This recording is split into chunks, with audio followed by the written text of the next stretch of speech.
They didn't come from the stars. They came from beneath our feet. It all started in the drought-ravaged fields of New Mexico. Farmers began reporting strange, humming sinkholes.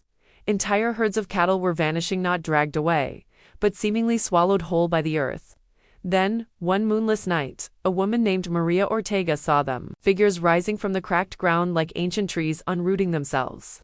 They were tall, sinewy, with skin like wet clay and eyes that glowed a faint amber. They had no mouths, just long, root-like fingers that trembled, as if tasting the air. She called them Los Canasa. At first, scientists dismissed her story. Heat stroke, mass hysteria, they said. But that changed when 3 geologists went missing near the Chihuahuan Desert.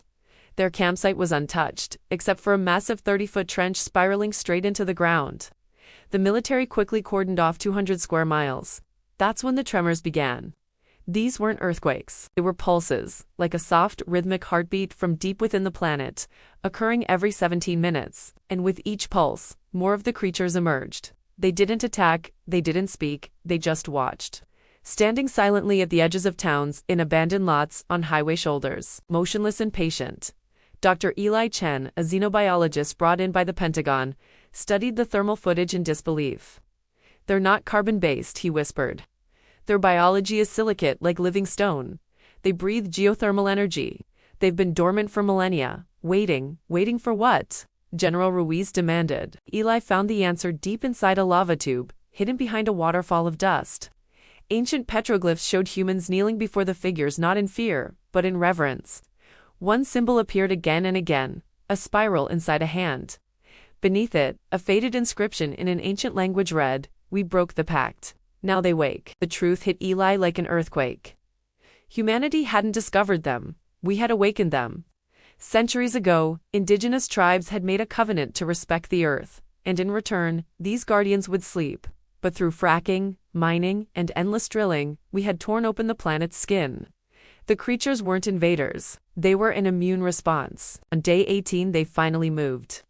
Not with violence, but with quiet purpose. They gathered at oil rigs, wrapping their root-like hands around pipelines and simply pulling. Metal groaned. Valves sealed themselves, and mines collapsed inward with a soft sigh, as if the land itself was healing its own wounds.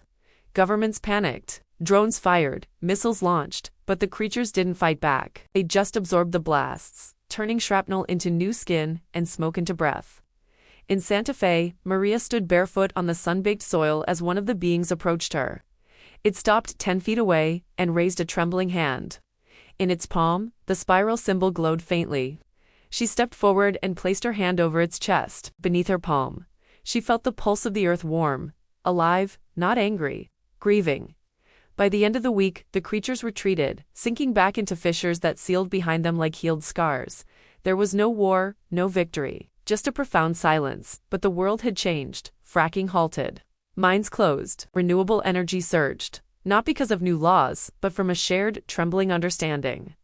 The earth isn't just a rock. It's alive, and it remembers everything we've done. Now, farmers leave offerings at the edges of their fields, and children press their ears to the ground, listening for the pulse. The guardians may be sleeping again, but they haven't forgotten. And neither should we. Thanks for watching. If you enjoyed this story, don't forget to like and subscribe for more.